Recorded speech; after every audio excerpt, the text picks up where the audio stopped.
Good afternoon. Welcome to KDD 2017. My name is Stan Matwin. I'm with Dalhousie University here in Halifax, Nova Scotia. I have with me the co-chairs of the conference, Chip and Yu from LinkedIn, the co-chair, and Faisal Farooq from IBM, associate chair.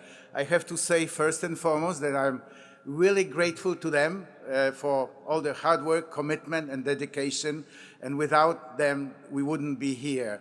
I also wanted to express my gratitude to the three organizations, Dalhousie University, LinkedIn, and IBM, for letting us do this job in the evenings and on weekends and a bit during our working hours. So thank you very much.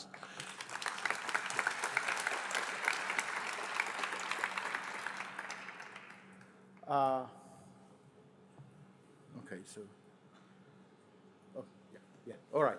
So, welcome to KDD, Knowledge Discovery and Data Mining.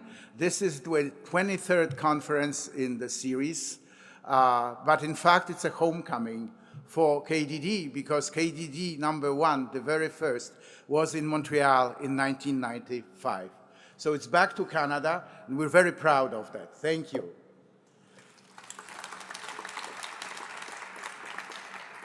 And on that note, what a more appropriate venue for a major gathering of people in Canada than a hockey arena. This is, in fact, where we are. So thanks for coming. We appreciate the travel and the distance and the effort that brought you here.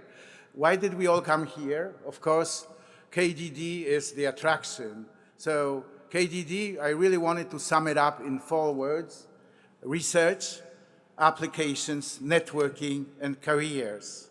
And so KDD, of course, is the world's premium meeting for research in data mining, data science, and big data, I would say as well.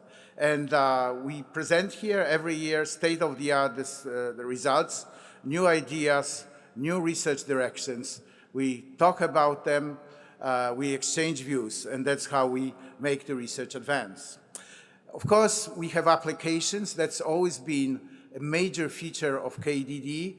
Lots of companies are present here, both through their research branches and through the exhibits.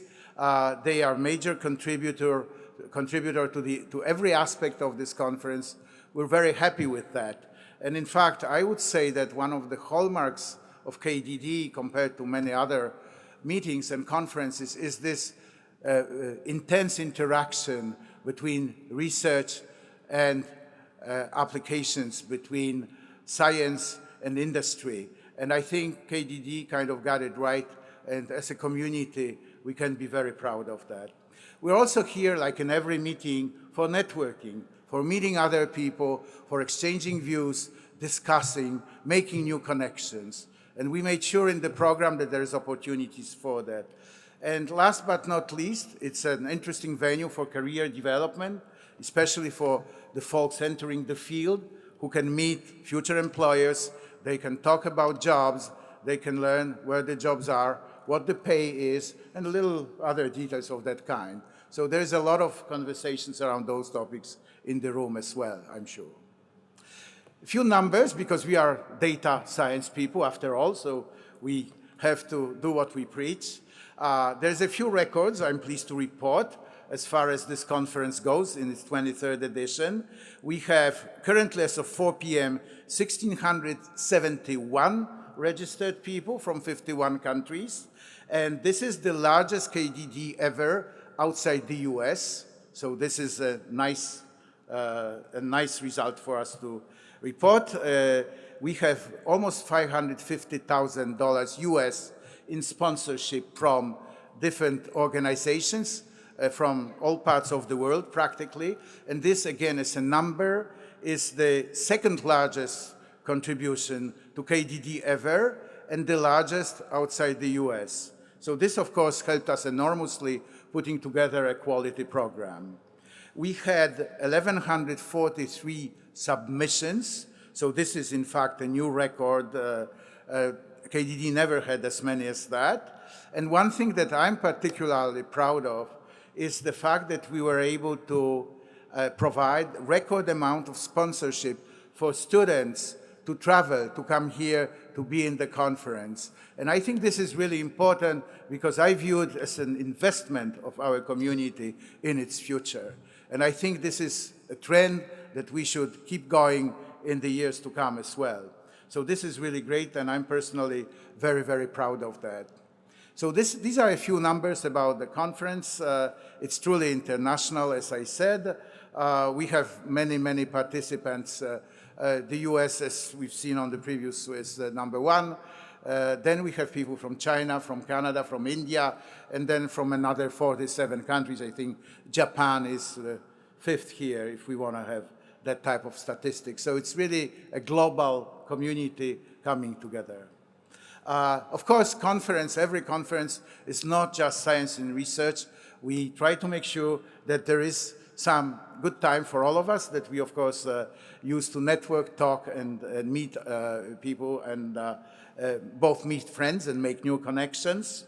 So there's a few interesting events of that type here. First of all, we have Women's Luncheon.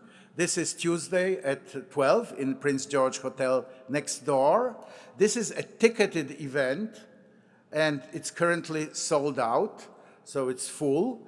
And it's not only a lunch, we will also have a panel with all three invited speakers. And for those of you that haven't had a chance to look at the program yet in detail, this year all invited speakers are women, and we're quite proud of that, especially in the light of some recent discussions here and there.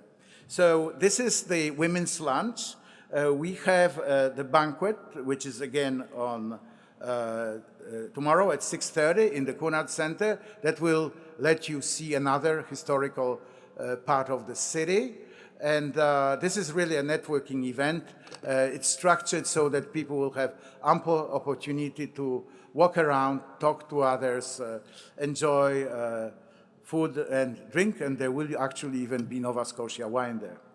And then one novelty that we introduced into the program, which I think is nice, is that we were able to provide breakfast for all participants tomorrow to Thursday here in different sort of food stations around the building. So everybody's invited. Make sure that you come a little bit ahead of time, and you will be fed, and coffee will be supplied in vast quantities to get you going for the 8 a.m. talks. So this is really most of what I had to say. And now it's my pleasure to welcome here the mayor of the city of Halifax, Mike Savage. Thank you for coming.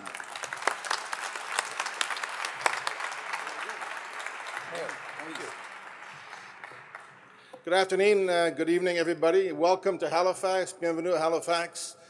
Je suis très heureux d'être ici avec vous. Very happy to have you here.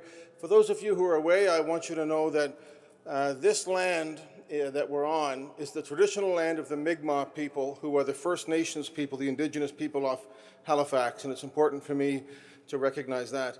It's also a pleasure to be here to welcome you all to the 23rd Annual AMC Conference on Knowledge, Discovery, and Data Mining. I'm excited that this is the only city other than Montreal in Canada that's hosted this conference. I'm sure most of you are here for the first time in Halifax. Can I see a show of hands if you're here for the first time? Great. Yeah, there's a couple of you. I don't know when you got in. Did you find a bar yet, or a beverage room or anything?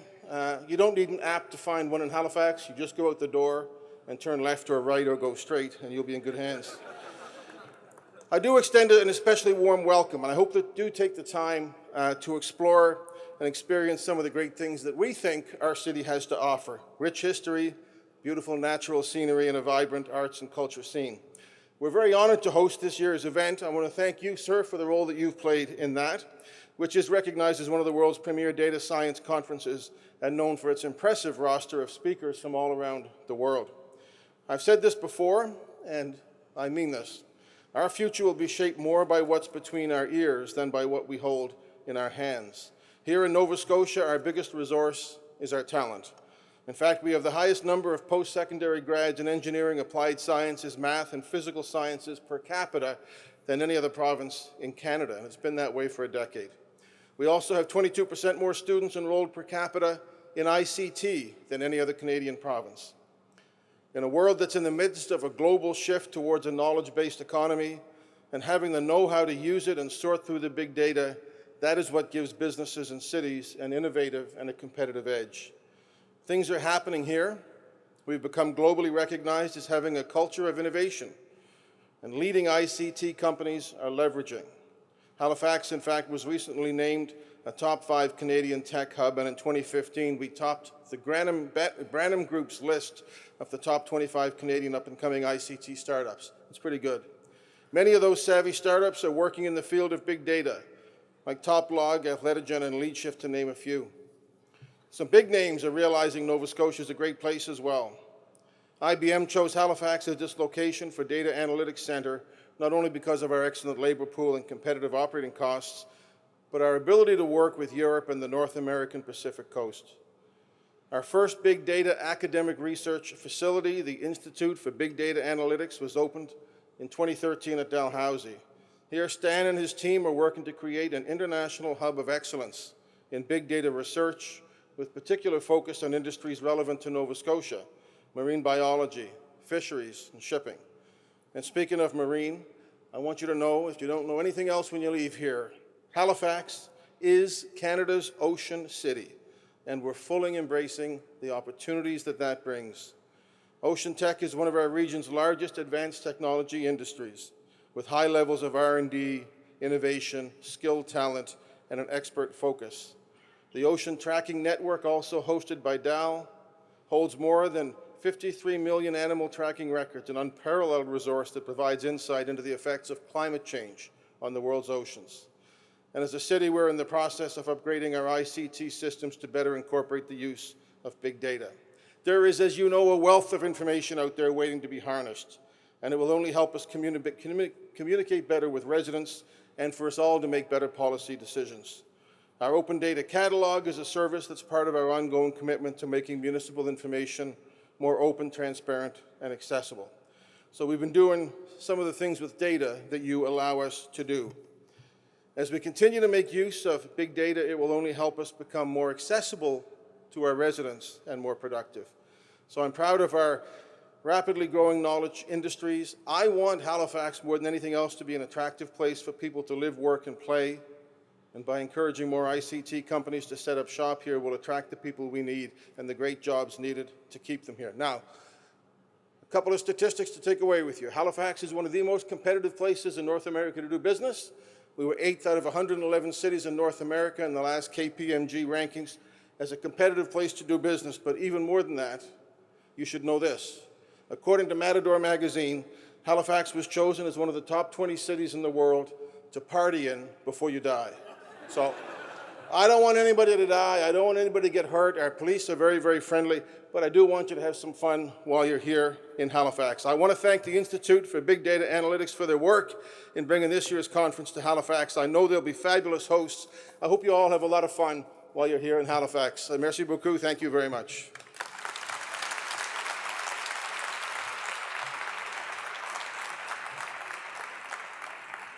Thank you, Mr. Mayor. At this point, I would like to invite Mr. Jeff Turner from Discover Halifax.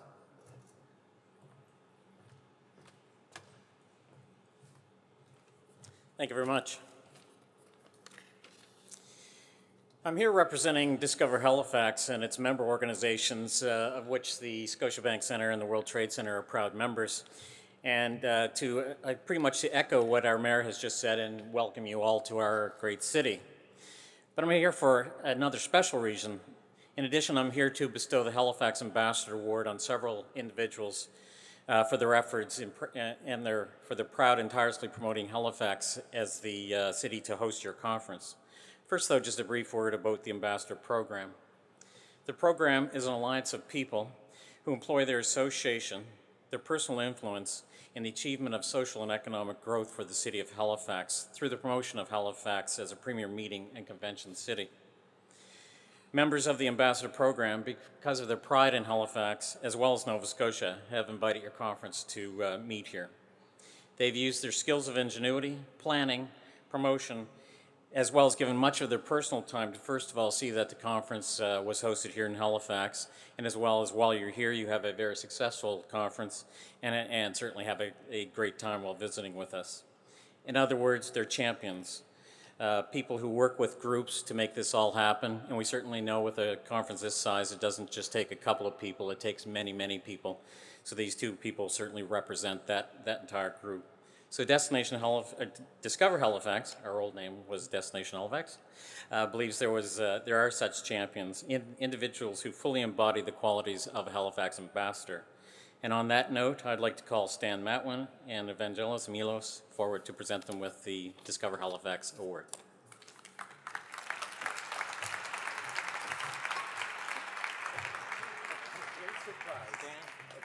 Congratulations. We'll have it. Which one's this one? This one's for Evangelos. Yeah, here we go. Thank you. Well, all right. Well, super. We'll fill it up with something. Something like that. Thank you.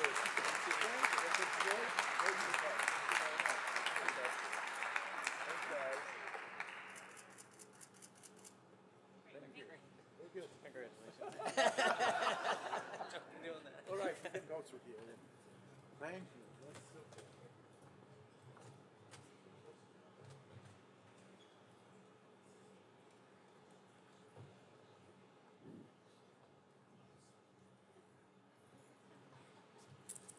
All right. I think Stan and Evangelos really worked so hard this year for the conference. I think they really deserve the award. I will discuss a little bit about what we did, the innovation for KDD this year. Let's get the slides up. So as Stan was saying, we summarized KDD in 4 words: research, applications, networking, and career. So this year we're trying to we'll have some innovations on every end of the, on the research, on the KDD on different angles. So for the content part, so what we did this year is we have the open call for papers for hands-on tutorials. As you may know, last year we did for the first time in KDD history, we have the hands-on tutorial, which is really a hands-on session for audience to learn a tool or different kind of infrastructure to do big data and machine learning and data mining. So last year was invitation only. We invited a few that we think is very relevant to the conference. So this year we opened it to all. So I'm glad to have 8 tutorials from Tuesday to Thursday. We have TensorFlow, we have MXNet from Amazon, we have a bunch of other tutorials which I think is highly relevant to the audience here. So please grab a seat there for the hands-on tutorial. It's a very limited capacity because of the classroom style.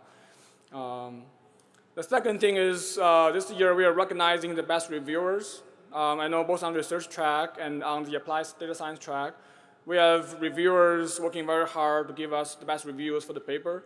And you basically define the quality of the conference. So this year we are able to recognize a few reviewers on both tracks. So that's going to help us to improve the quality of the conference moving forward. So we are hoping that's going to be a trend for years to come. And the third is we have the new Hoover app. So how many of you have downloaded the app and start using the app? Oh, awesome. I just checked before I come up. We have 886 people on the app. So this app, I think this year we tried different options for the app. I think this is the best app we have identified. It has all the programs there, all the attendees information up there. You can even social with the attendees on the same session. You can like a track. You can have your personal agenda. So for those who haven't downloaded the app, I would highly encourage you to download it today and check out the agenda on that. So the latest program will be updated on the app. App is always up to date. Okay, so on the networking front, so this year we have, for the first time in KDD history, we have a networking session with experts. So we have 5 world-renowned experts. They want to spend the time talking to students and early career researchers. We have a roundtable discussions. We had the there's an application process for that. So from Tuesday to Thursday, 5 experts will sit with about 50 young career students and researchers to basically help you improve your career and networking with your research. This year, we also have the travel grants for startups. So historically, the startups, some people, they do not have enough funds. Some startups do not have enough funds to come over to KDD to enjoy, to learn, and to social with folks. So this year, we are very happy that KDD have some funds for us to support some startups to come over. I'm really appreciated for that. And so startups can showcase their early technology with the audience. Last but not the least, we have dedicated networking sessions that we're doing every year. So this year we have China chapter. We have an India chapter meeting. China chapter meets on Tuesday afternoon, and India is on Tuesday morning.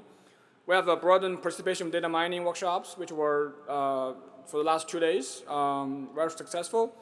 For the first time, as Stan was mentioning, we have the big ocean data presence in the city. So we have an ocean data analytics workshop on Thursday afternoon. I would highly encourage everyone to go there to see how data mining techniques can be applied to ocean data. So last one on the career side, we had the Meet the Editors panel. So just for the students, researchers to mingle with the editors of TKDD, DMKD, and Big Data Journal. So it's a good way for the editors to share their perspectives. So it's good for the publication, improve publication quality across the field. Like Stan said in the beginning, we have a record number of student awards this year. We are able to support 158 students, which is really a record for KDD, including 40 students from local. You'll see them wearing this green T-shirt. They've been working very hard to make the conference a success. So when you see a volunteer, just say hi and thank them for the effort, for their work. Last but not the least, we have a job matching program. This is really for people who want to look for opportunities to mingle with these companies. So this year, we are able to support 627 connections between companies and candidates. So I'm very glad that KDD is able to support people's career development in this forum. Okay, with that, I'm going to invite Faisal to come up.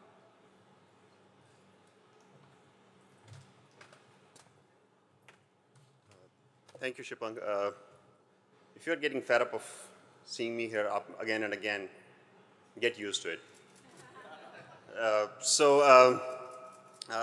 Thank you, Stan. Thank you, Shipang. It's been an absolute honor working with the two of you and the team.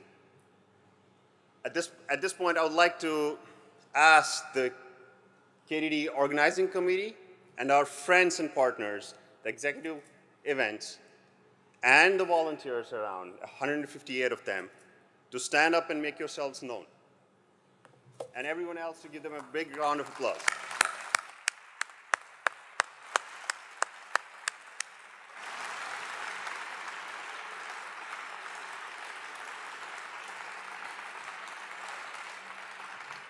Thank you. Without this team, none of this would have been possible.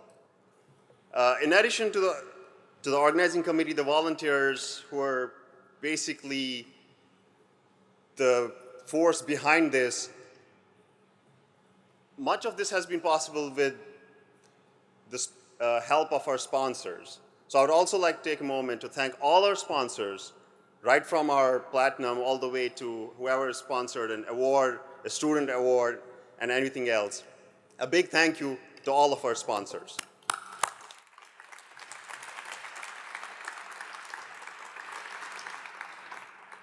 And finally, thank you, Halifax.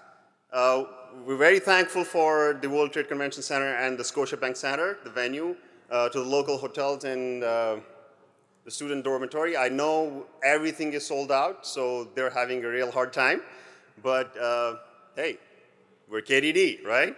So, and amongst the 158 volunteers, about 40 of them are locals. Thank you very much. And last but not the least, the city of Halifax. With that, I would like to invite our new SIG KDD chair, Dr. John Pei, to the stage. And it's an honor, not just because he's the SIG KDD chair, he's also been my professor. So, Dr. John Pei.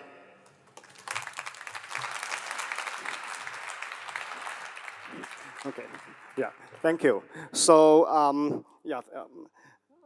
let's see. So welcome to KDD 2017, and as you already heard that this year KDD has made a great success in breaking many records. So I hope you will enjoy the very rich program and a lot of interesting things around. And please join me to thank the whole organization committee, particularly the general co-chairs and associate co-chair Stan, Shipeng, and Faisal. They have made tremendous contribution to our community.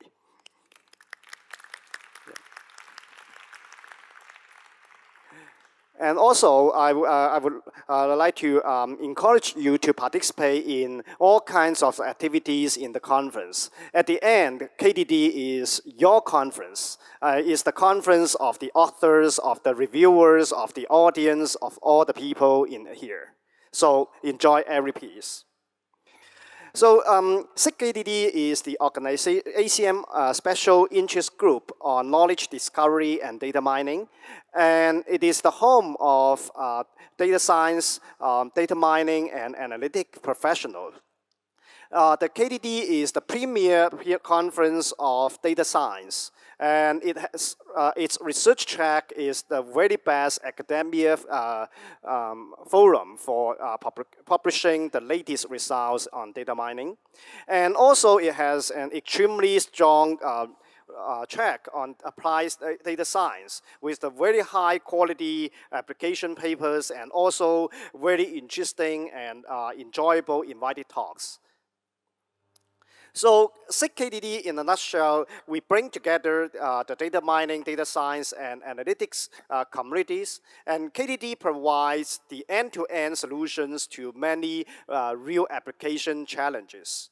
And different from many other academic areas, KDD emphasizes data and how data can enable intelligent applications and decision-making and contribute to novel and interdisciplinary research. So we have our brand name is the Data and the Interdisciplinary Research. So KDD as a big family, we are continuously growing bigger and bigger. We have to update this slide again and again because the number of members just keeps increasing. And at 4 o'clock, we already have 1,862 active members in 64 countries around the world.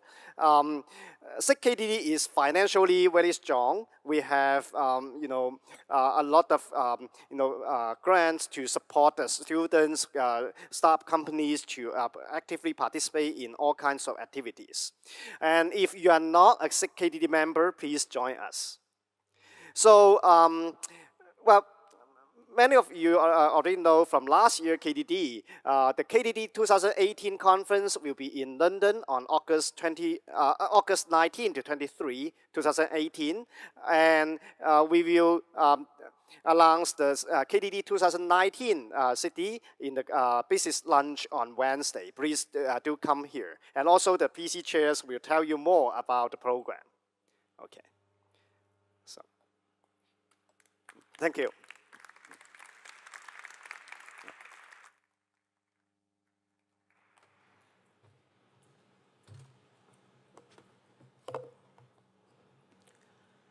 So my name is Tina Aliassi-Rod, and Ravi Kumar here has ordained me to tell you about the research track. So the next time you see me, you may call me Reverend Tina. We have 3 keynote speeches. I'll tell you about them a little bit more on the next slide. We have 64 oral presentations, 66 posters. We had 747 submissions. I'll tell you more about them in a bit. We had 20 workshops, and our workshop co-chairs were Lemon Aguklu and Tel Debi. We had 22 conventional tutorials, and those were organized by Yan Lu and Jian Yang Wang. And we have 8 hands-on tutorial that was mentioned, and the co-chairs for those were Hung Hung Tan and Rit Kumar. We have, as usual, the KDD Cup competition. and it's on highway toll gates traffic flow prediction. You'll hear more about it during this session, and that was co-chaired by Danai Kuchra and Lei Li. And we have a KDD panel on the future of artificially intelligent assistants that was chaired by Muthu Krishnan and Andrew Tompkins. I should have written that. Anyways, so the keynote talks for tomorrow, we have tomorrow, Wednesday, and Thursday. They all start at 8 a.m. in this location. We have Professor Ben Yu, who's going to talk about 3 principles of data science. Professor Yu is a Chancellor's Professor at UC Berkeley. She is a member of National Academy of Sciences. She's a fellow of AAAS, among other national scientific organizations. On Wednesday, we have Professor Cynthia Dwork speaking about what's fair. Professor Dwork is the Gordon May Professor of Computer Science at Harvard. She's also a distinguished scientist at Microsoft Research. She's a member of National Academy of Sciences, National Academy of Engineering, and a fellow of AAAS. And on Thursday, we have Professor Renee Miller that's going to talk to us about the future of data integration. She's a professor of computer science and the Bell Canada Chair of Information Systems at University of Toronto. She's a fellow of the Royal Society of Canada and an ACM fellow. And what is exciting about these keynotes is that we have a person talking about machine learning, a person talking about algorithms, and a person talking about databases, which are 3 things that are extremely important in KDD. So next up, we have the panel. I already mentioned the organizers and the title. It's on Wednesday. We have our panelists, Deepak Agarwal, Usama Fayyad, Larry Heck, and Ben Liu. Next up is KDD Cup Workshop. This year it was organized by Alibaba Cloud, and as I said, it's on highway toll gates traffic flow prediction, a problem which is very near and dear to people who actually drive around, and that's also going to be on Wednesday. So we have poster receptions. One is today, and one is on Wednesday. Go and attend and talk to the authors and learn about what work they are doing. And then we have these hands-on tutorials that you have already heard throughout the conference, and so you can go and actually learn how to do things. And in terms of the reviewing, as I said, we had 747 research track submissions.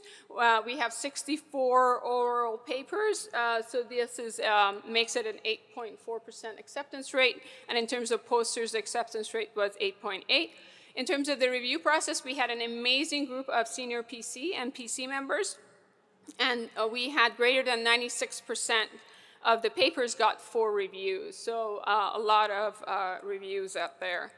In terms of some nuggets to take with you, the most popular topics assigned by the authors were temporal and time series data, followed by graph algorithms. In terms of the PCs, most of our PCs are in institutions in the US, followed by institutions in China. Most of the submissions were by authors in institutions in the US, followed by institutions in China. In terms of the oral acceptance rates, authors whose institution is in Italy or is in Israel, they had the highest batting average, if you want to talk about it. And they are 3% of our submissions. So as it was mentioned, we are having this best reviewers. And they go to Kartik Raman, Kevin Small, Zoran Abradovich, and Polly Mitanen. If you're here, please stand up. We want to recognize your service.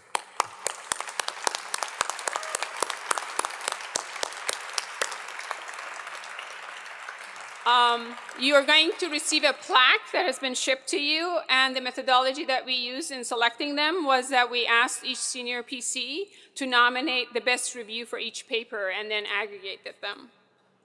And so then we are up to the best paper. So the way that we selected the best paper was we created a shortlist. The shortlist included papers that were nominated by a PC member as a best paper nominee, or a paper that had unanimous high score. This reduced it to 8. So we had 8 papers on the shortlist. What was interesting is that the 8 papers, their primary author at the time of submission was a graduate student. So for the senior people among you, what's going on? And so then we sent this 8 papers to Jen Neville and Deepak Agarwal, who had created their own committee, and then they selected the best papers and the best paper runner-ups. So with that, the best paper and the best student paper runner-up awards, both of them, because again, there was no senior guy that stood up and had a good paper this year, goes to Toplet's inverse covariance-based clustering of multivariate time series data. The authors are David Halleck, Sagar Var, Stephen Boyd, and Yuri Leskovich.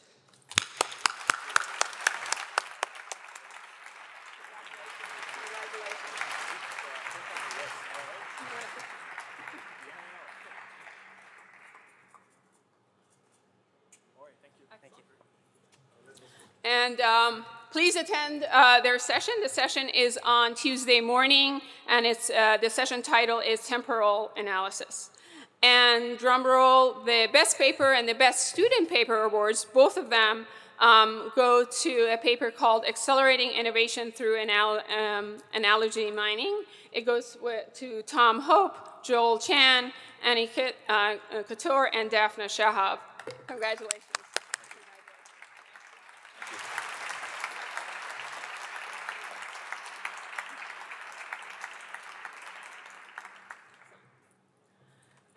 And their session is going to be on Thursday morning, and is part of the session on humans and crowds.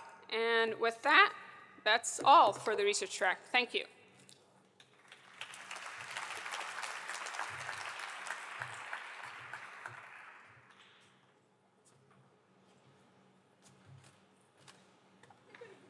Just hopped off the easy way. We're going to talk about the applied data science track chairs. I'm Roberto Bayardo. This is Charles Elkin. We were the program co-chairs of the track. Next slide, please.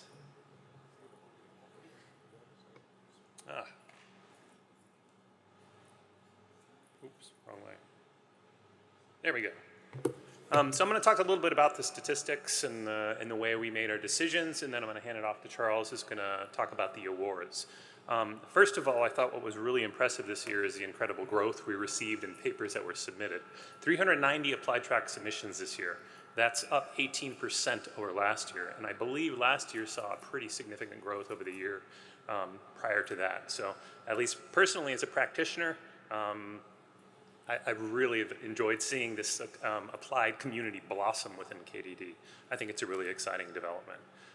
In terms of acceptance rates, we're still quite selective, 9.2% for oral presentations, 12.8% for posters. So that's ballpark comparable to what we see in the research track. When we had people submit papers to the track, we had them specify one of 3 different categories: deployed, discovery, and a category known as foundational, which doesn't necessarily have to be an implemented system, so to speak. However, it should provide insight into the practice of data science or data mining. Not surprisingly, most of the submissions were in the deployed category. I think when people think of the KDD data mining applied track, that is generally the category they gravitate towards. But several really excellent submissions in these other categories as well. I was personally surprised how many great discovery-oriented papers there were. Let me talk a little bit about the number of papers we accepted. The decision on where to draw the boundary was based almost entirely on what we deemed as the quality of the papers. Quality of the papers was judged by the reviewers. We typically went by the recommendation of the senior PC reviewer. As you can see in the bottom of the slide, we had 3 regular reviews and then 1 senior PC review who made the final decision for the paper. We did use some editorial discretion and flipped a few of those bits, but by and large, our SPC did a really wonderful job, and we felt we could trust them with most of those decisions. Now, when it comes to split between oral and poster papers, there we used, I think, a much more holistic approach. Yes, we did want to have what we thought were the very best papers, most strongly favored for oral presentations. However, we also wanted to have a good diversity of topics, so that was a big factor as well. We had a great PC, 53 senior PC members, 189 regular PC members. I hope those of you on the PC forgive me for my constant harassment to make sure that all the reviews were in on time. I was pretty aggressive about that, but you all did a wonderful job. Thank you very much. And now I'll hand it off over to Charles. Thanks, Roberto. It was a great honor for Roberto and for myself to be asked to co-chair the applied track at the conference this year. And we're really grateful, like Roberto said, to the PC members, the senior PC members, and to the rest of the organizing committee for doing such a great job that made it easy for us to do our job. We also, for the first time this year, had a process for choosing reviewers who did an especially good job. Our process was to ask for nominations from senior PC members, but also to ask for nominations from the authors themselves, because reviews, ultimately, we want them to be useful, informative to authors, and we want reviews to be useful to authors of rejected papers. Sadly, we can't accept everything. And we want the reviews to be useful to authors of accepted papers also. So we had nominations from authors, from senior PC members, and then we applied some judgment on the nominations, and we came up with 3 reviewers that really did an especially strong job. So we'd really like to thank Charalampos Mavroforakis from Boston University, Noam Koenigstein from Microsoft, and Alexandros Natoulas from LinkedIn.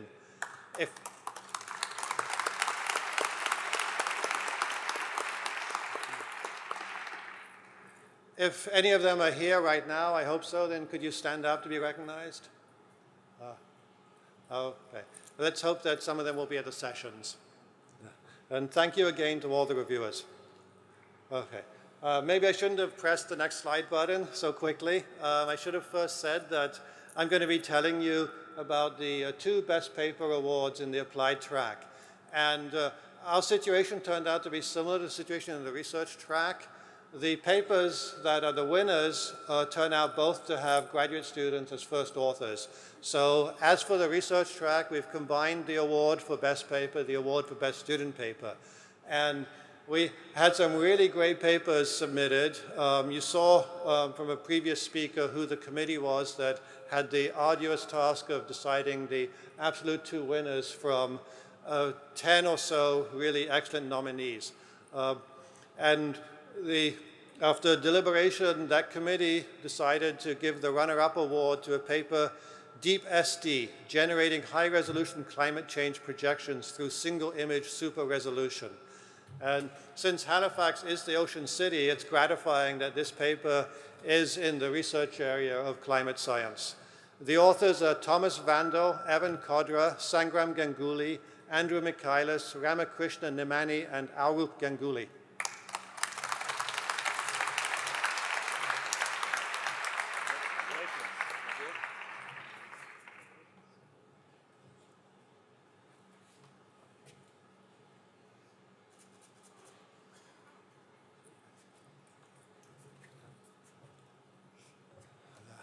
So please come tomorrow afternoon, Tuesday, at the session from 1:30 to 3:30.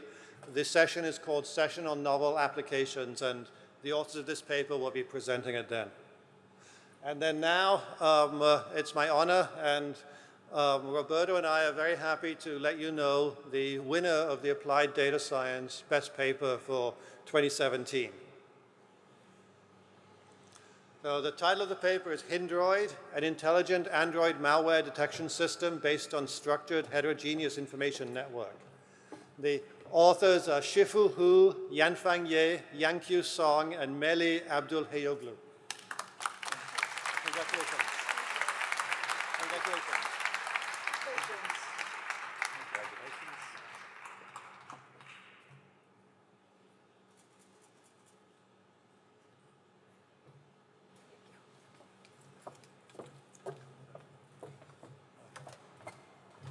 All right.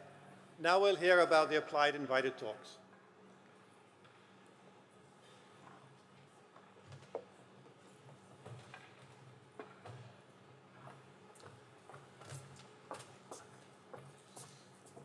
Good evening, everyone. So we just wanted to give you a very quick introduction to the Applied Data Science Invited Talks track, and I want to make sure that at least you know about the talks and you'll attend them. So the philosophy behind this track, it got started some 7 years ago, is that we believe fundamentally KDD, data science, is fundamentally an applied science.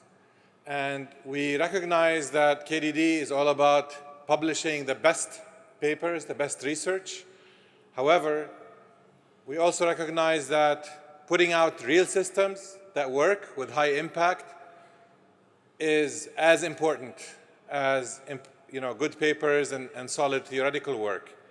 So this is the forum where we actually approach a lot of people that have had huge impact, we believe, and that may not have necessarily the time to write a peer-reviewed paper and go through the cycles. So we do a lot of filtering on our own by interviewing them and setting certain standards. But the idea is to deliver a program that is basically only curated, invited talks about very important papers. Every year we try to experiment with a new format. 2 years ago, we started the panels in the Applied Data Science invited talks, invited panels. This year, we have a new format on the fireside chat, and my colleague, Evangelos Timoudis, will talk about that. Also, co-chair is Ashok Srivastava from Verizon, who's not with us today. So, Evangelos. Thank you, Usama. So we have a very exciting program. As Usama said, we're going to have 10 invited talks that are organized into 4 sessions. The fireside chat with Mohak Sak from Bosch, and a panel discussion on benchmarks and process management in data science, a topic that Usama feels very passionate about and has put together a panel that is equally passionate about it. So the first session, we brought together a couple of speakers to talk about understanding behavior with data science, and they have been focusing on genetic data in the case of Andy Berglund, retail data, and particularly now that retail is undergoing a tremendous disruption. And then Mohak and I will talk about how data about automotive applications and industrial applications is being used in conjunction with AI systems to impact the operations of a conglomerate such as Bosch. The second session tomorrow afternoon, we'll switch gears a little bit and we'll look at the platforms that Facebook and GE have built. Rajesh and Josh will talk to us respectively about their work in these 2 companies, two different approaches, working with different types of data. And the session will close with Longbin Kao to talk about his work on behavioral informatics. In Wednesday morning, we're going to have a session that includes, again, two types of data: the under intelligent systems and data science. Vipin and Nick will talk to us about both climate data and data capture from Earth data captured from spaceborne instruments. Again, very large data collections and how they and their groups have been working on it.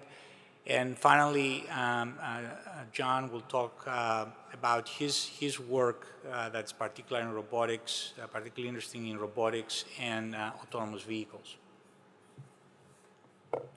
Okay, and to wrap up, the last session is Wednesday afternoon, which is basically focused on 2 areas. One is, how do you manage all these processes and all the messes you create as a data scientist? You know, doing analysis, creating all these data droppings, creating basically sessions that are almost impossible to repeat and maintain over time. So we approached one of the companies working in this space. Eduardo will be talking about that experience, even though recently he actually moved to Facebook. Facebook seems to be hiring a lot of people. The second one is about benchmarks. So why are we missing benchmarks here? And Szilard will talk about his experience with trying to get those benchmarks out there. Consistent with this theme, and because we have all these speakers who are experts on the area, we drew on more talent to basically debate the different topics regarding benchmarks and process management. I call it, will we ever get over the mess? So I encourage you, this will be the last session in our invited talks track, and it will happen 4 to 6 p.m. on Wednesday. So with all of that, just a quick reminder, hope to see you tomorrow, 10 a.m., room 200D, for the first session chaired by Evangelos. Thank you, everyone.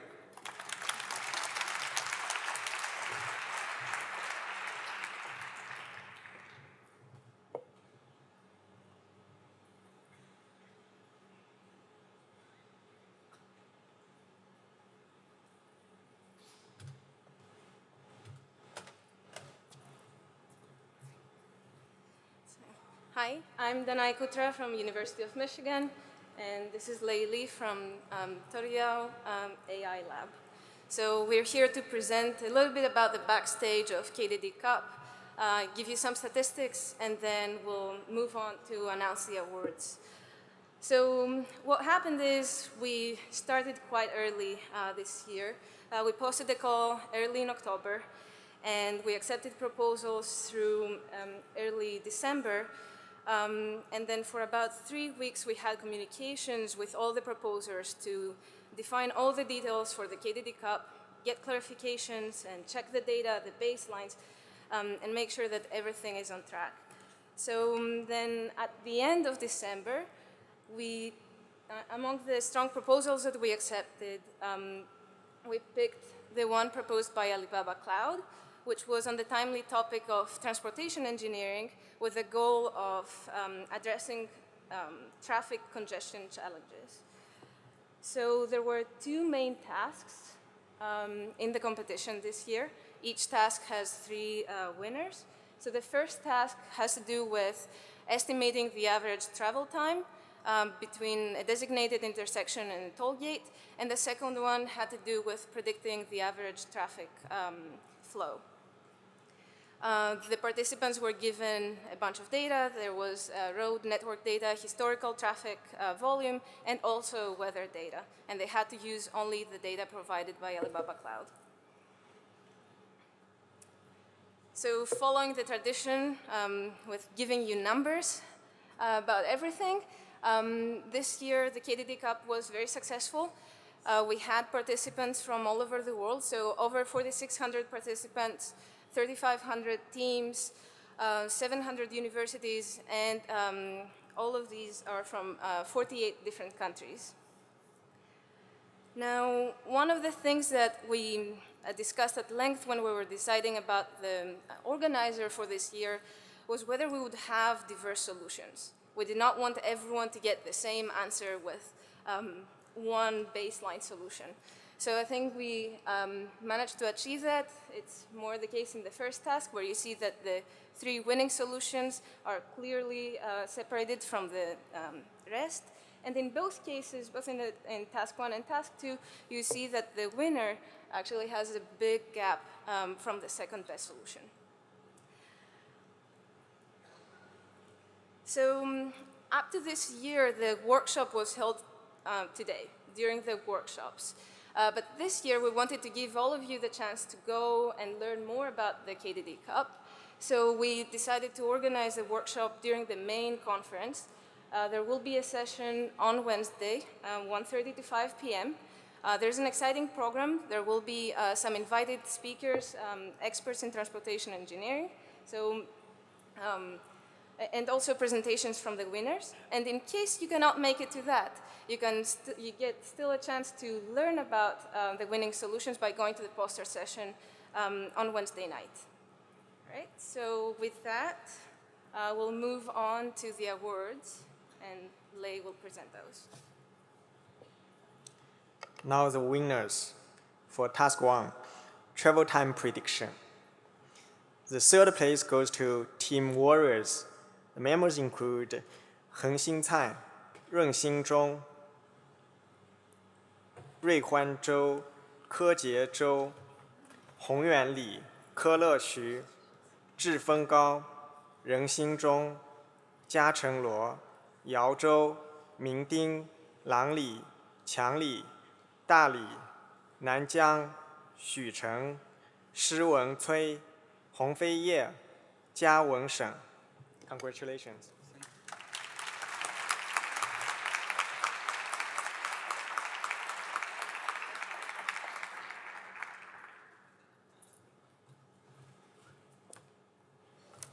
The second place winner goes to Team Longing for a Teammate. So it's single member Huang Yide.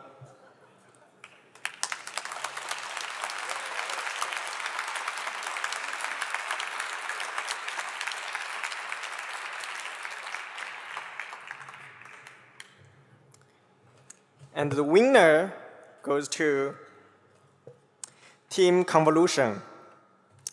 Members are Ke Hu, Huan Cheng, Pan Huang, Peng Yan.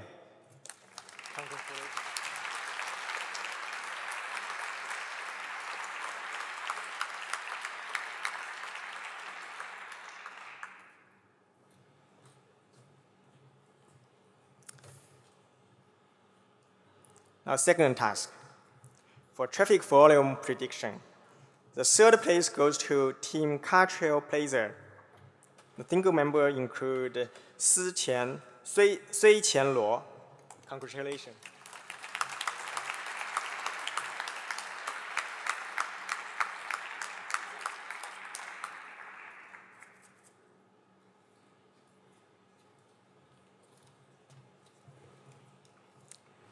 The second place goes to Team Black Swan.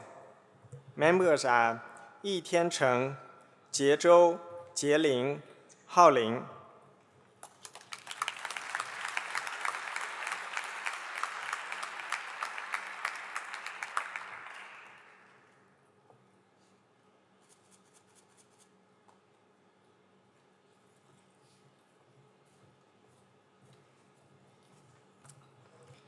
The winner goes to Team Convolution again. Members are Ke Hu, Huan Cheng, Pan Huang, Peng Yan.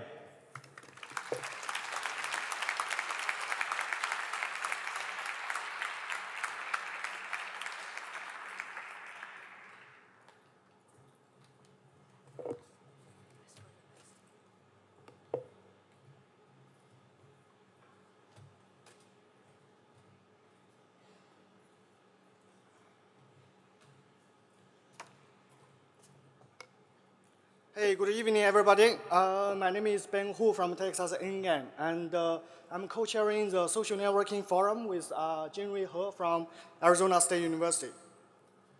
So this year, we pushed very hard for two programs.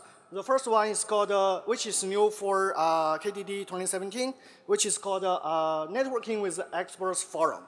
And special thanks to all of the invited speakers, Dr. Jiawei Han from UIUC, Aidong Zhang from NSF and University of Buffalo, Tina from Northeastern, Nitish from Notre Dame, and Dr. Jampe from Simon Fraser. And we organized 5 roundtable sessions to engage all of the early career researchers intensively with all of the leading experts with various backgrounds. And also, we enable the early career researchers to discuss their ongoing research projects, discuss their career development plan with all of these experienced and established researchers. Another program was started from KDD 2017, and we encourage all of the authors to submit a 2 to 3 minute promotional video to YouTube KDD 2017 channel, and you can still watch all of the videos if you haven't done so.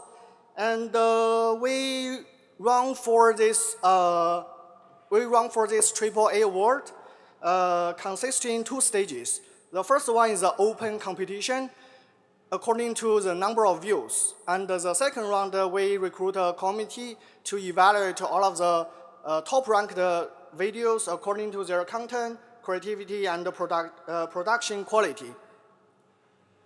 So this is the numbers from the video competition. And as we can see from the chart, we have almost 60 videos attracting more than 100 views on YouTube channel. And we attracted 60K plus views, which is a significant increase comparing to the number last year. And almost all of the papers submitted their promotional videos. Thank you for all of the authors for your efforts to produce so many high-quality videos. Actually, many people asked me the question, hey, Ben, how did you hurt your thumb? So I want to give the answer here. I gave all of the videos too many thumbs up, okay? That's why. Okay, so among all of the 185 videos, we selected these 5 videos for best video run-up. Congratulations to all of the authors, and you can view those videos very soon in KDD 2017 homepage. Now it's an exciting time. Let's see the winner. Hello!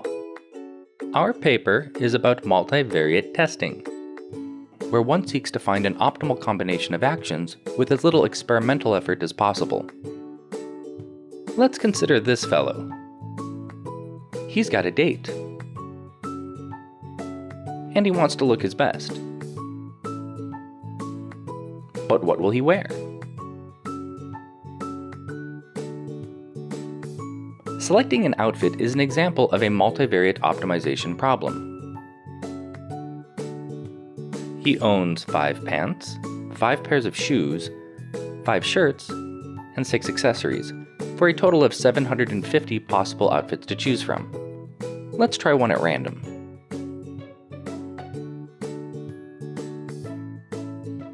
We need feedback to make a decision, so let's video call a friend.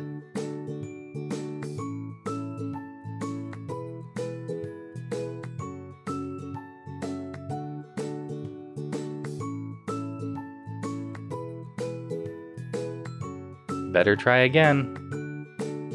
To summarize our problem scenario, on each round, we select an outfit, present it to a friend, collect their feedback, and update our model of what clothes are working for us. We want to converge on the best outfit while calling as few friends as possible. Our approach combines 3 ideas. The first is to use multi-armed bandits to learn efficiently. Multi-armed bandits help reallocate testing effort from failing outfits to ones that show more promise.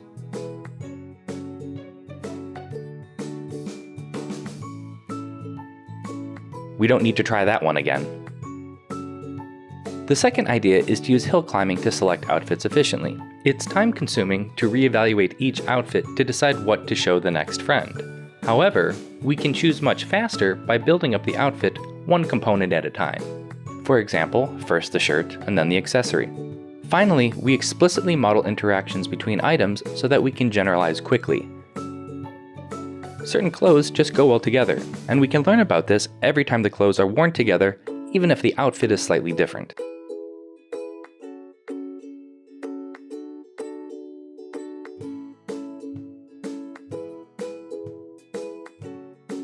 Looks like you've got a winner. Good luck! Although we use clothing here as an example, we actually applied our algorithm to optimize the layout of a web page. An experiment with 48 treatments converged 7 times faster than predicted for traditional A/B testing. Uh-oh, looks like this was supposed to be a tennis date. Read our paper to learn how we extended our algorithm to incorporate context.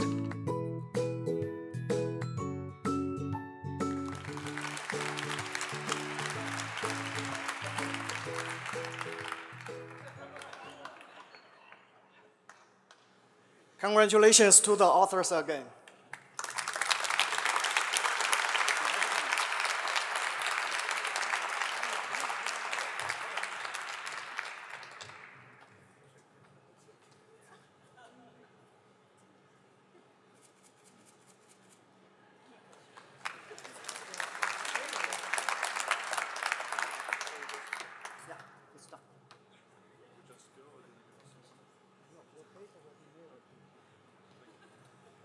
Because award is just finalized recently, because we have to wait until the last second to prepare. That's why the plaque will be mailed to the authors. Okay, there will be a plaque. Okay.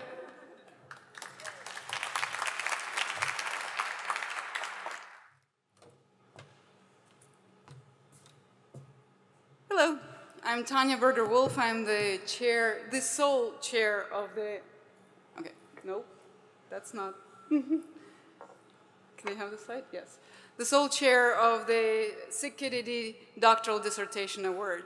So this is an award that is, but despite not having a co-chair, I have a wonderful committee, and I would like to recognize the committee that did all the work, because I also had the conflict with some of the nominations, so I couldn't even make the decisions. So I have no responsibility. And I will not tell you how, therefore, I got this, my leg injury that everybody's asking about.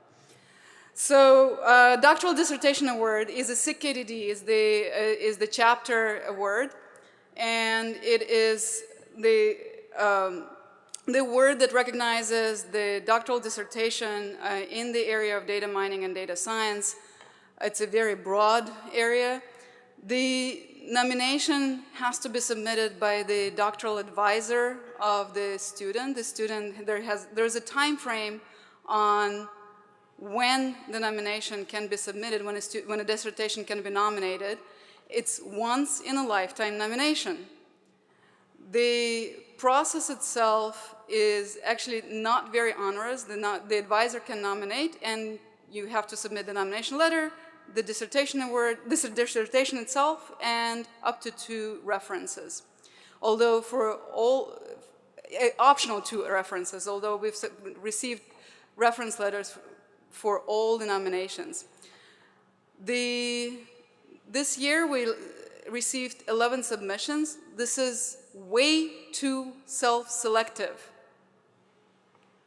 The advisors and the students, we think, are too self-selective. So please nominate your students, advisors.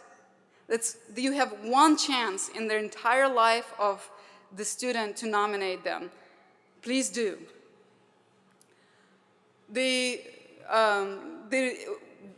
Normally we say on the call that we will have one winner who will receive today $2,500 check and a plaque, and up to 2 runner-ups.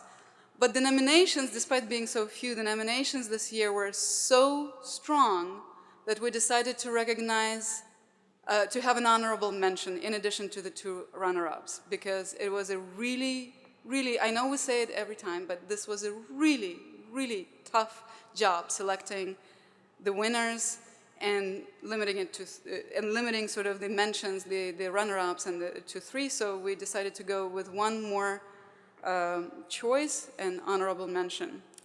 You can hear all the talks, the 4 talks, that's the winner, the 2 runner-ups, and the honorable mention, on Tuesday, tomorrow, from 4 to 6 in suite 202-205. So there will be enough time to present the dissertation ideas and to have time for questions. So this is the body of the work of the entire dissertation. So please come and hear the talks. With that, the honorable mention, Yushao Dong from University of Notre Dame, with advisor Professor Nitish Chawla. The dissertation is Computational Lens on Big Social and Information Networks. Unfortunately, Yushao, who could not be here because he did not get a visa to attend, on his behalf, his wonderful advisor, Nitish Chawla, will be receiving the award.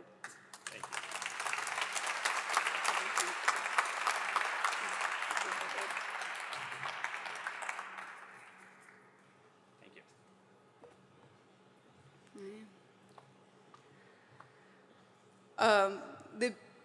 The KDD PhD dissertation runner-up award One of them, one of the two, goes to Vangelis Pavlikakis, PhD advisor Christos Faloutsas from Carnegie Mellon University, and the dissertation is Mining Large Multi-Aspect Data, Algorithms and Applications.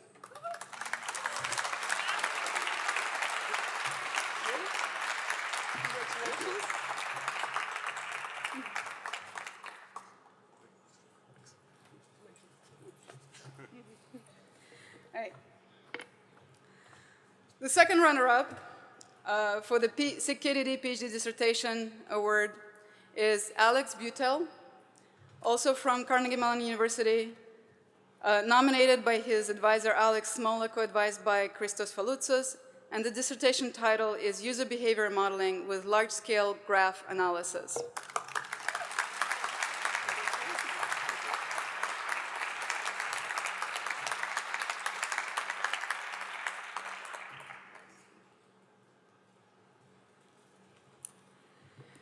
Drum roll.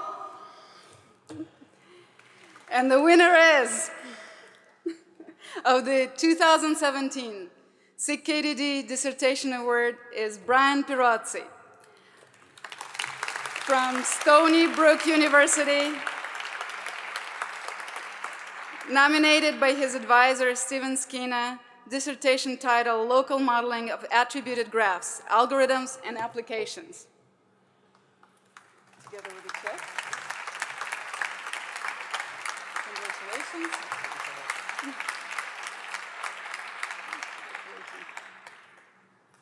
All right. Thank you.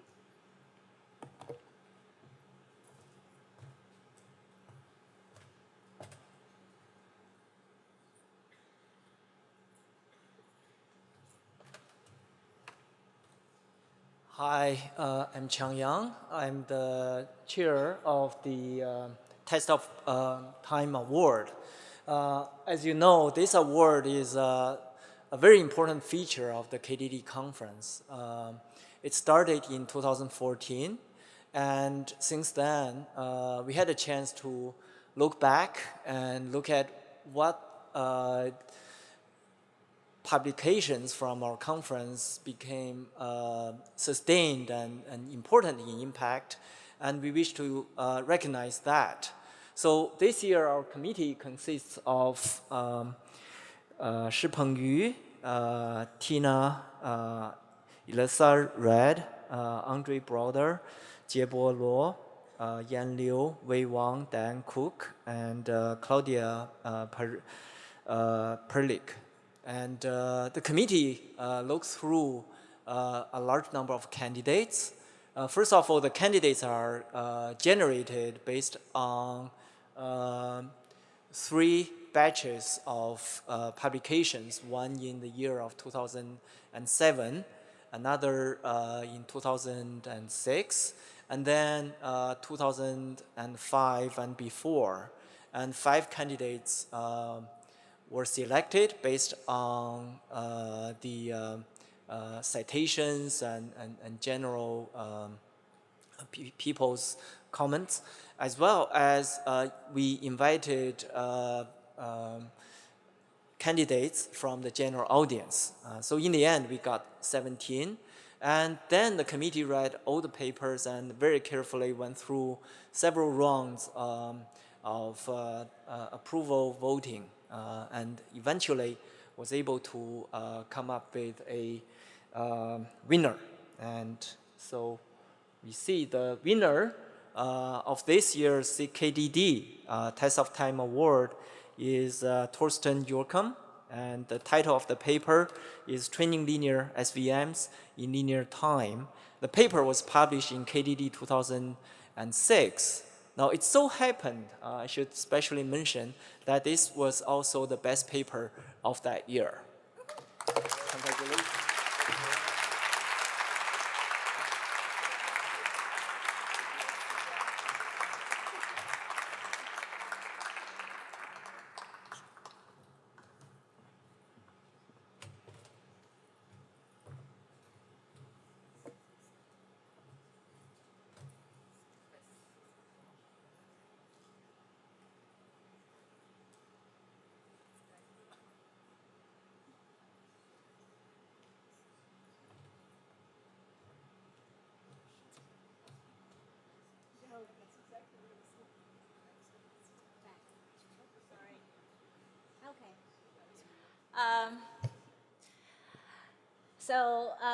This year I chair the award committee for CKDD, and first I would like to thank all the committee members, and despite all their busy schedule, and then they said yes right away when I invite them. Thank you so much. It won't happen without you. And for the award committee, we're responsible for selecting the two important awards for CKDD. One is the Service Award, and the other is the Innovation Award.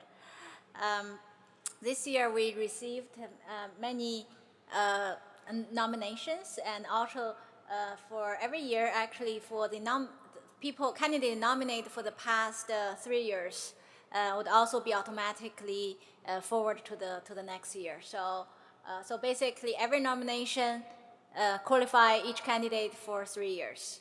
Okay, so we will do the same thing, basically forward along to the next year's committee. First is the CKDD Service Award, and this year the award goes to Chiang Yan, and for his outstanding history of serving and promoting the fields of data mining and the artificial intelligence.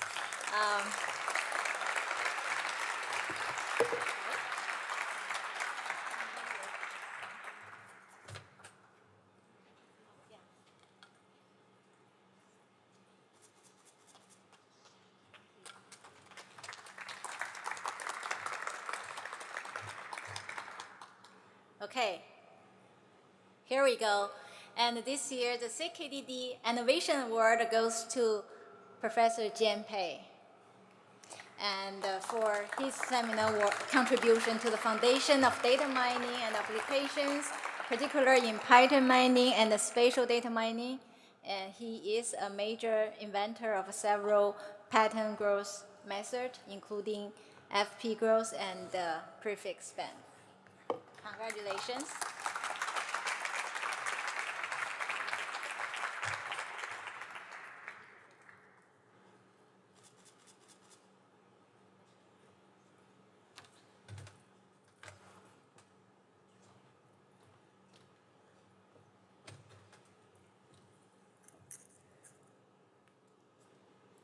Thank you, everyone. Just a few housekeeping announcements before we move on to the innovation speech. You might have noticed a few changes in the program. If you have the app, then you will have the latest program. So for the ones that don't have the app, please download the app. And the ones that are still looking at the paper program, some changes. The applied invited talk by Mainak Mazumdar, that's canceled now. It will be replaced by a fireside chat between Mohawk and Evangelos. The applied invited talk by David Potier, that will be replaced by a talk with same topic by Nick Malaysia.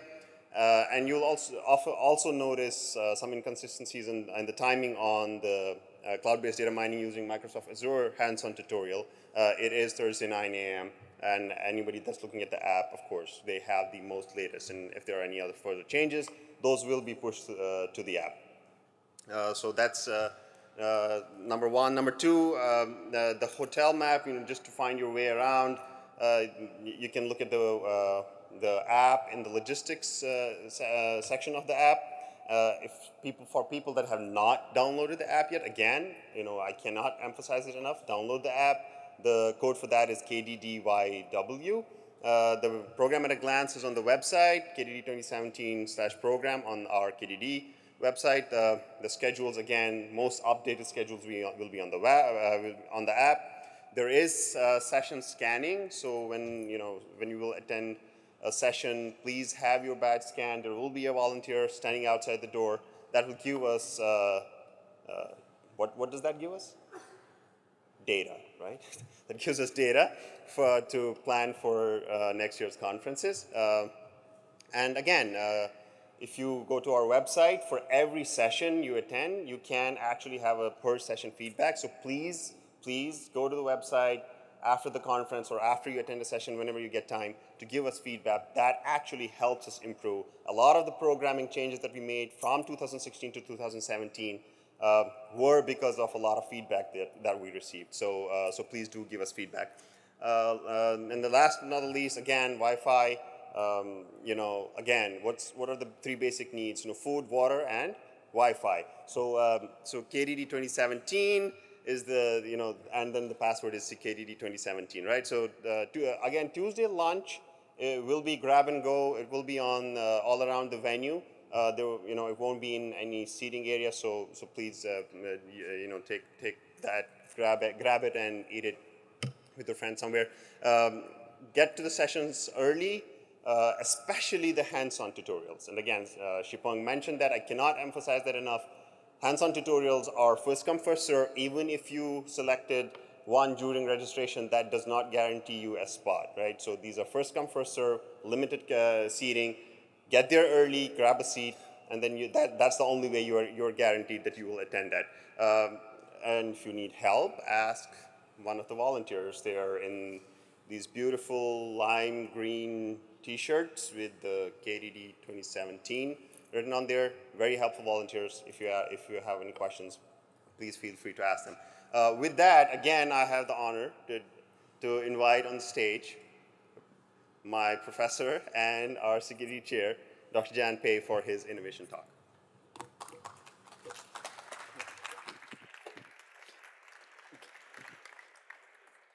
Yeah, thank you. Okay, yeah, thank you very much. First of all, I want to thank the committee for giving me this award. So this is a great honor to have this one. It was a big surprise to me because I think, wow, there's so many people, deserve this award. So during my career, there are many people helping me, and there are specifically several mentors. They really gave me all kinds of advice at different stages of my career. I want to thank my mentors, including my PhD physics supervisor, Javed Han, and Philip Yu, and Crystal Philosophers, and Raymond Ng gave me all kinds of advice and suggestions, which are very important for my career. And I have many colleagues and collaborators who are really helping me all the way, and I really enjoy working with them. So this is just far from complete list, so I want to thank them. And also, I want to thank my colleagues at Simon Fraser University in Vancouver, where I enjoy working, and also from SUNY Buffalo, where I started my first tenure track position there. I really learned from my colleagues there. Okay.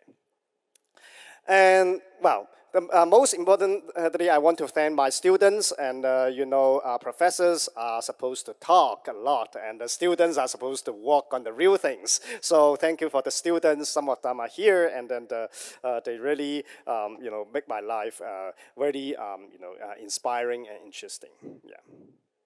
So my research has been sponsored by industrial companies and funding agencies, and without their support, things won't have happened. And last but not least, I want to thank my family. And it is always difficult to find an algorithm to balance life and work. I'm still working on the algorithm. Yeah. Okay, so I know many people here are hungry, so I will try to keep my talk, short and also interesting. Well, today I would, try to give a very brief review on pattern mining, and also give you some of my thinking about what's the next. Next, back to 1993, 94, in those years.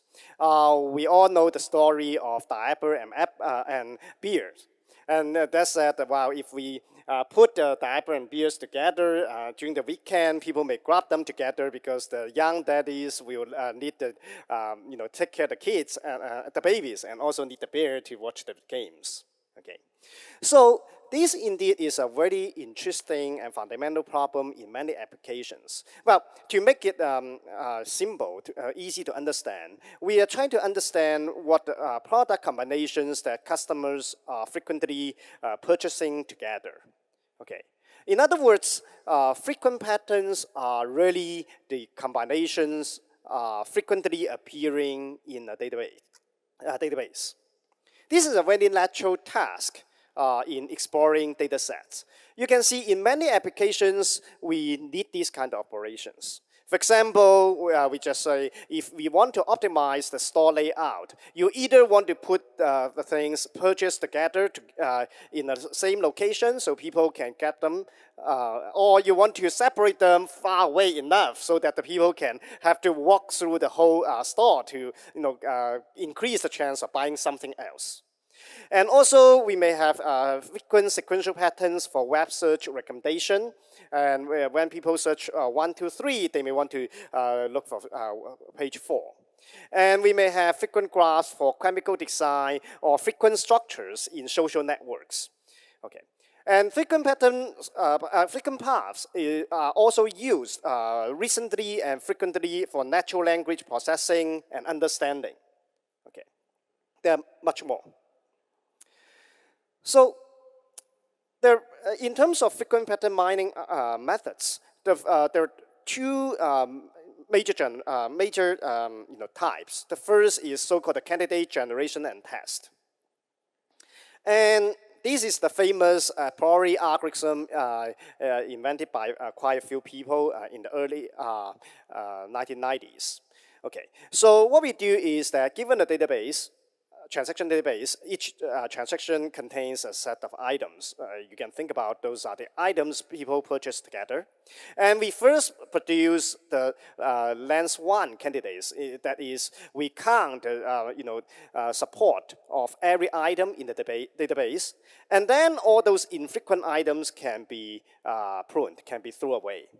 And you only keep those frequent items, and you use those frequent items to get the combinations of lens 2 candidates. And then you count the support of candidates again against the database and filter out those infrequent lens 2 candidates. You repeat these until you cannot find longer candidates or cannot find longer frequent patterns.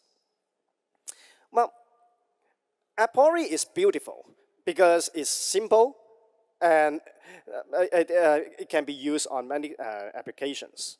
So there are many different ways to improve a priori. So if we categorize those ideas, they come into three ways, 3 categories. The first is that we try to reduce the number of scans because you're doing the scan by scan. The second thing is that you try to speed up the candidate matching and counting. The third is that you try to reduce the number of candidates. There are many such methods. For example, you use hashing, you use transaction reduction, partitioning, sampling, dynamic item set counting, and so on and on. Well, the idea of our FP growth algorithm or the pattern growth methods is that we change the search strategy.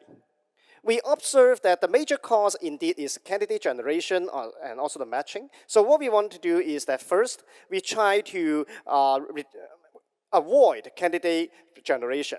And we found that it is particularly efficient if we only have to find the frequent items. So what we can do is that for every, if we have a frequent pattern, we look at all the transactions having this pattern, and from the projected database, in this database, we only need to find the frequent item there, and append those frequent items into the pattern, and you get a longer pattern. Okay, and also we try to compress the database using a tree structure so that you reduce the cost of space. So this comes to the pattern growth methods. You have the database complexion for focus search, and you have the database projection to find only frequent items in the projected database. And based on these ideas, we have the cosset and cosset parks for mining frequent closed item sets, and we have the HMine for memory efficient frequent item set mining. And we have frequent pattern mining with constraints. So at the same time, indeed, there are also some other ideas on using the depth first search to find frequent patterns. For example, the tree projection algorithm developed by Dr. Charu Agarwal essentially is that only conducted operation of finding lens 1 and lens 2 candidates. Patterns in the projected database and repeat the projection again and again. And also, Dr. Mohammed Zaki used a vertical format TID list and conduct a lattice traversal. Okay. So the pattern growth idea extends not only from frequent patterns, but also to some other data. For example, if we have sequences, we can also find sequential patterns using this idea. But the tricky thing here is that now you lose one dimension of freedom because you cannot arrange the items freely. So we introduced the idea of using prefixes to control what to project and the direction of growth. So this is the prefix span algorithm. Essentially is that we look at the frequent sequences and use it as a prefix to form projections and to grow longer sequential patterns.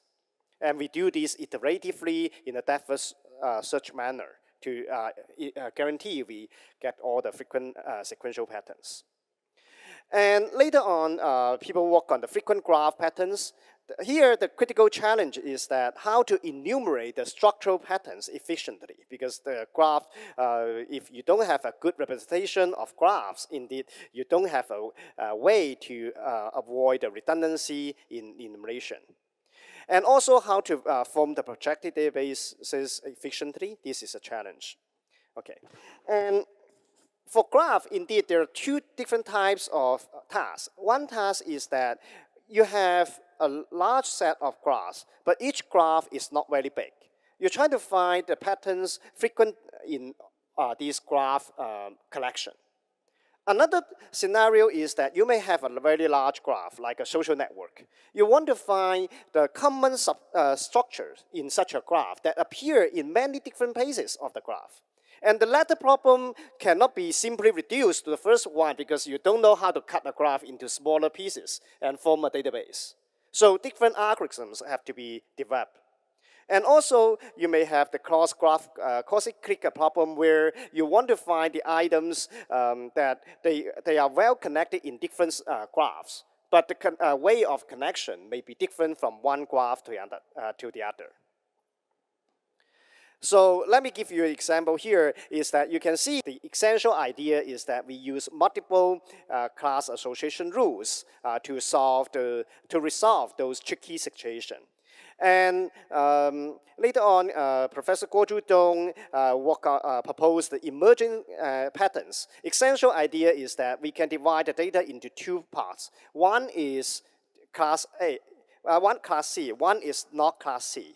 And then we try to find the patterns frequent in class C and infrequent in the non-class C. So they call this emergent patterns. And the most important thing is that they propose some efficient algorithms to compute such patterns. And very recently, associative classifiers have been used in many places and have continued being developed. And most recently, we have the discriminative pattern-based classification method, which integrates multiple methods together. And frequent patterns can also be used in clustering. For example, if you look at the first figure, you look at those 5 objects, and you don't see really clear clusters among them. However, if I tell you, say, if you look at these, feature A, C, and D, and then these 3 objects indeed form a, frequent pattern, and then it can be used as a criteria to cluster them. So in such a way, we can indeed do the pattern-based clustering. Essentially is that we try to find the subspace where objects will share some frequent patterns and use the pattern as the signature of the clusters. And we extend these to three-dimensional pattern-based clustering, where in bioinformatics, for example, we have gene, sample, and time. And in 2004, we have these coherent gene clusters from three-dimensional dimensional microarray data. Okay. And also, we work with people in Microsoft Research Asia to apply the frequent patterns, essentially sequential patterns in web search. And we build the context-aware query suggestion by mining these click-through and section data. And that was back to 2008. And indeed, in such a system, the challenge is how to mine the data from a very large collection of web search log, because at that time, the computational capacity is still very limited. Okay. So that's the short history of pattern mining. And what's next? Well, nowadays, probably one very hot term is disruptive deep learning. And if we ask us why deep learning is so popular and so useful, well, there are several things. First is that deep learning is very accurate, is robust, and is the most important thing is that it can make good use of data sets at scale.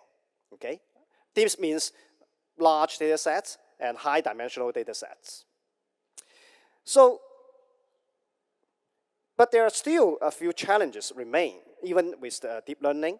The first is the generality, meaning if we want to learn deep learning models, we need to have a large amount of data to generalize. And another thing is that the understandability. And more often than not, when you get a new data set, you still need to do some exploration before you can apply, those off the shelf or new data mining, machine learning modules. So deep models are often good in answering questions, but may not be good in producing creative questions to motivate users to explore the data sets. So to that extent, I believe that pattern-based thinking is still very useful and very important, because we can use patterns to summarize and generalize data. A pattern is a local model, okay? And we know patterns often come with very good understandability, and it is because of the understandability and because the locality of the models, they are very good tools for exploration and thinking. Okay, so to some extent, some recent study already show that the potential of using a collection of sampling patterns may complement deep models. For example, one paper in Ichikai this year shows that if you use a deep forest, and you can approach the accuracy of a deep neural network very much. So this is my personal, speculation. Let me put in that word. Well, in the real reality, if we have large, high-quality data, then we know the deep learning methods will work very well. So indeed, many companies nowadays try to harvest the benefit of deep models once they have enough data. At the same time, we know in many applications we have small data, and then we need to use simple models. And in such a case, patterns are frequently used.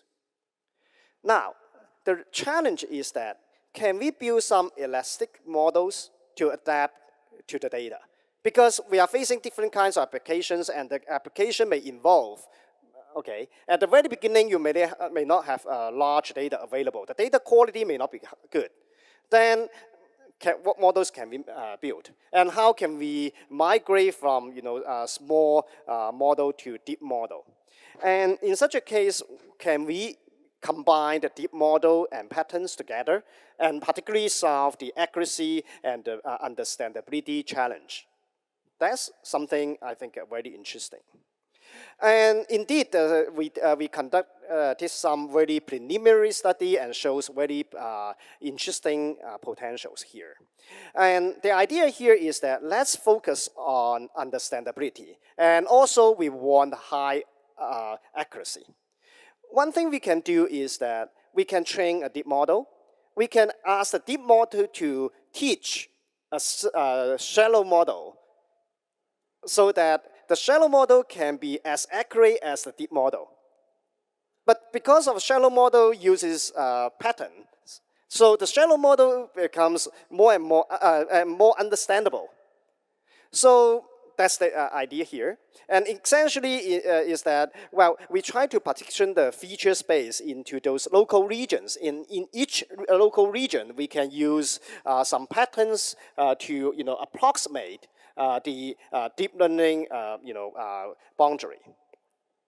So this is a result we got. I can just show the idea, is that, well, we use the deep model, and we really can identify some features highly understandable. For example, what's the difference between the class 1 and class 7? As you can see, a simple way is that we just use those pixels, frequently on 7 and infrequently on in 1, and we can find some interesting, immediately understandable things.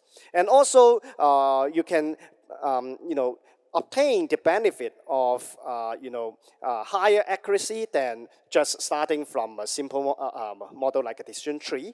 And the decision tree, to some extent, mimics the deep model very well.